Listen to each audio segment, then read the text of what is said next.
जब शेर को सवा शेर मिलता है ना, तब पता चलता है कि कौन कितने पानी में है।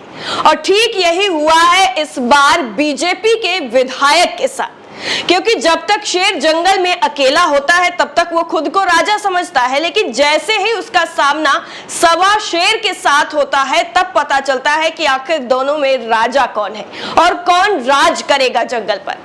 जैसा मैं आपको ये उदाहरण दे रही हूं, अभी आपको खबर पता चलेगी तो आप खुद यही सोचेंगे कि हाँ, बिल्कुल सही बात है। क्योंकि जिस तरीके से सत्ता में आने के बाद बीजेपी के विधायक मंत्री प्रवक्ता यानी बीजेपी के विधायक मंत्रियों के रिश्तेदार तक की अपनी सत्ता की हनक दिखाते हैं और बताते हैं कि हमारी सरकार है, जैसे सरकार को इन्होंने ही लाकर रखा हो और खुद ये कुर्सी पर बैठे हो। ऐसे में अगर कोई इंस्पेक्टर सामने से आपको आपकी असल जगह दिखा दे तब पता चलता है कि हाँ, वाकई जो आप कर रहे थे वो सरासर गलत कर रहे थे। ऐसा ही हुआ है योगी जी के राज्य में यानी उत्तर प्रदेश में, और कहां पर? कानपुर में। सुना है ना, कानपुर वालों से पंगा लोगे तो उल्टा ही मुंह की खानी पड़ेगी। कानपुर में बीजेपी विधायक है राहुल बच्चा, उनका काफी ज्यादा दबदबा माना जाता है, लेकिन एक पुलिस के दरोगा ने उनकी सारी हेकड़ी निकाल कर किनारे रख दी। और पुलिस दरोगा के बीच का ये जो बहस का वीडियो है वो भी काफी ज्यादा वायरल हो रहा है। सत्ता की हनक दिखाते हुए जिस तरह से बीजेपी विधायक अपना सत्ता की जो पावर दिखा रहे थे कि हम सत्ता में हैं, हमें जनता ने चुनकर यहां तक पहुंचाया है, ऐसा जवाब इंस्पेक्टर ने दिया जिसके बाद उनके मुंह से एक शब्द भी नहीं निकला। क्या कहा है इंस्पेक्टर ने, पहले आप वो देखिए, उसके बाद सुनिएगा कि बीजेपी के जो विधायक हैं वो कैसे सत्ता की हनक दिखा रहे थे। ये वीडियो सुनिए। 20 करोड़ की आबादी में सिलेक्शन हमारा भी हुआ, राज्य सरकार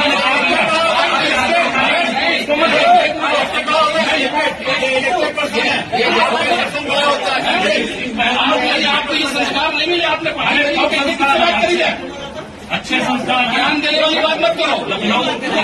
दोस्तों, इस वीडियो में बीजेपी विधायक दरोगा से कह रहे हैं कि वो कोई डकैत नहीं है, वो चाहे तो उनका रिकॉर्ड चेक कर सकते हैं। जानकारी के मुताबिक बिल्हौर विधानसभा क्षेत्र के बीजेपी विधायक राहुल बच्चा किसी केस की वजह से अपने समर्थकों के साथ थाने पहुंच गए, जो कि चलन हो गया है। कुछ भी हो जाए, आप अपने समर्थकों को लेकर थाने पर धावा बोल दीजिए। जो ईमानदारी से काम करता है उसको ईमानदारी से काम न करने दीजिए, और उसके बाद अगर भ्रष्टाचार का आरोप पा जाए तो उसको सीधा सीधा निलंबित कर दीजिए। भले ही कूड़ेदान में किसी और ने फोटो फेंकी हो, लेकिन सस्पेंड उस जो है कर्मचारी को किया जाएगा जो कूड़ा उठाता है। ऐसे ऐसे तो वाकयात पड़े, तो इसमें कोई बड़ी बात नहीं है जब सत्ता की हनक दिखाने के लिए ये समर्थकों को लेकर थाने के बाहर पहुंच गए। इस दौरान उन्होंने दरोगा से केस की जानकारी मांगी तो दोनों के बीच इतनी ज्यादा तीखी बहस शुरू हो गई, जिसके बाद इंस्पेक्टर को यह बताना पड़ा कि अगर आपको जनता ने चुनकर बिठाया है तो हम भी 30 करोड़ लोगों में से सिलेक्शन करवा कर आए हैं, मुफ्त में यहां पर रिश्वत देकर नहीं बैठे हैं।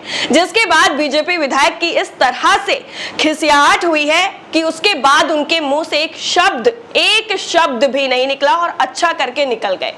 बीजेपी विधायक जो है वो कहते हैं कि मैं डकैत नहीं हूं, बाबूपुरवा थाने में मेरा रिकॉर्ड चेक करवा लीजिए। इस पर दरोगा ने जवाब दिया कि मेरा भी 30 करोड़ लोगों में सिलेक्शन हुआ है। इस दौरान विधायक के समर्थकों ने दरोगा से कहा कि राहुल बच्चा इलाके के विधायक हैं और आप उनसे इस तरह बात नहीं कर सकते हैं। विधायक राहुल बच्चा के मुताबिक उन्होंने एसएसपी स्वरूप सिंह से दरोगा की शिकायत कर दी है। यानी अब जो कोई आपको आपकी असल जगह बता दे कि आप जैसे जनता ने आपको चुनकर बिठाया है, हम भी जो है परीक्षा देकर पास होकर यहाँ तक पहुंचे हैं, तो इनकी भावनाएं आहत हो जाती हैं और सीधा सीधा शिकायत दर्ज करा दी जाती है। जानकारी के मुताबिक आपको बता दें, एसएसपी स्वरूप सिंह ने दरोगा को लाइन हाजिर कर दिया है। विधायक राहुल बच्चा ने इस पूरे मामले को लेकर कहा कि हम थाने में एक केस की जानकारी मांगने गए थे, लेकिन दरोगा ने उनके साथ बदतमीजी से बात की। उन्होंने कहा कि जनप्रतिनिधि चाहे किसी भी पार्टी का हो, लेकिन पुलिस को उनके साथ ऐसा व्यवहार नहीं करना चाहिए था। आपने पूरा वीडियो देखा है, इसमें किस तरीके की बदतमीजी इंस्पेक्टर के द्वारा की जा रही है वो आप समझ सकते हैं।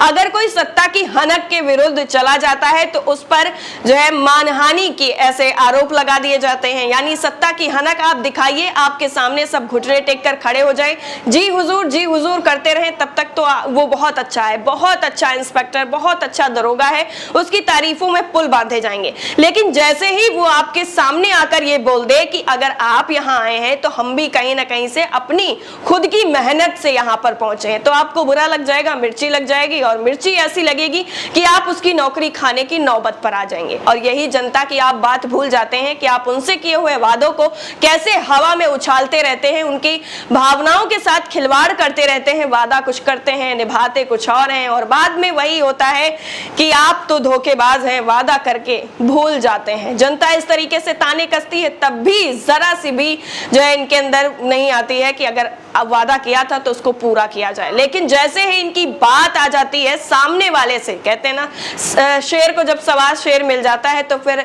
शेर की वैल्यू कम हो जाती है। जब सवा शेर आ जाता है तो फिर किस तरीके के सामना होता है वो इस वीडियो को देखने के बाद पता चल गया। क्योंकि दरोगा ने सिर्फ और सिर्फ उनको ये बताया कि आप जिस तरीके से हम पे रौब जमा रहे हैं, हम भी कहीं ना कहीं से आए हैं, तो आपकी हनक यहाँ नहीं चलने वाली है, चाहे आप किसी भी पार्टी से क्यों ना हो। आप भले यहाँ के विधायक हैं, लेकिन हम भी कानून को बनाने के लिए यहाँ पर बैठे हुए हैं, लोगों को सुरक्षा और उसके साथ कानून का पाठ पढ़ाने के लिए बैठे हुए हैं। बस गलती इतनी थी इंस्पेक्टर की, उसने सत्ताधारी पार्टी के विधायक से पंगा ले लिया और लाइन हाजिर हो गया। इस पूरी रिपोर्ट को लेकर आपकी राय क्या है? और जिस तरह से दरोगा को लाइन हाजिर किया है, क्या आपको लगता है ये सही किया गया है? इस पर भी आप अपनी राय कमेंट सेक्शन में हमसे साझा कर सकते हैं। जय हिंद।